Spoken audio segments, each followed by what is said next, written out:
இந்த மாதிரி கார சட்னி வச்சு பாருங்கள். இது ஹோட்டலில் வாங்கினதா இல்லை வீட்டில் செஞ்சதான்னு எல்லோரும் கேட்பாங்க. ரோட்டு கடை தண்ணி கார சட்னி 10 நிமிஷத்தில் எப்படி சூப்பராக செய்யலான்னு பார்க்கலாமா? கடாயில் நல்லெண்ணெய் சேர்த்துக்கிறேன். இதில் 1 டீஸ்பூன் அளவுக்கு வெள்ளை உளுந்து சேர்த்துக்கிறேன். இந்த சட்னிக்கான ரகசியமே இந்த வெள்ளை உளுந்து தான். பொன்னிறமாக வறுத்து எடுத்துக்கோங்க. அடுத்ததாக அதை மிக்சியில் போட்டு அரைச்சி பவுடராக்கிக்கலாம். அடுத்தது அதே மிக்சி ஜாரில் 5 பழமான தக்காளி, 8 பல் பூண்டு, 15 வரமிளகாய் சேர்த்துக்கிறேன். உங்கள் காரத்துக்கு ஏற்ற மாதிரி கூடவோ குறைச்சிக்கவோ செஞ்சுக்கலாம். இதுக்கு தேவையான அளவு உப்பு சேர்த்து பச்சையாகவே நம்ம அரைச்சிக்கலாம்.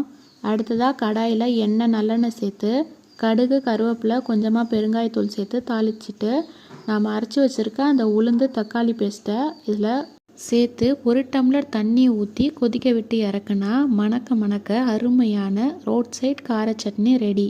கண்டிப்பாக இதை ட்ரை பண்ணி பாருங்கள். இட்லி, தோசைக்கெல்லாம் அவ்வளோ ஒரு சூப்பராக இருக்கும்.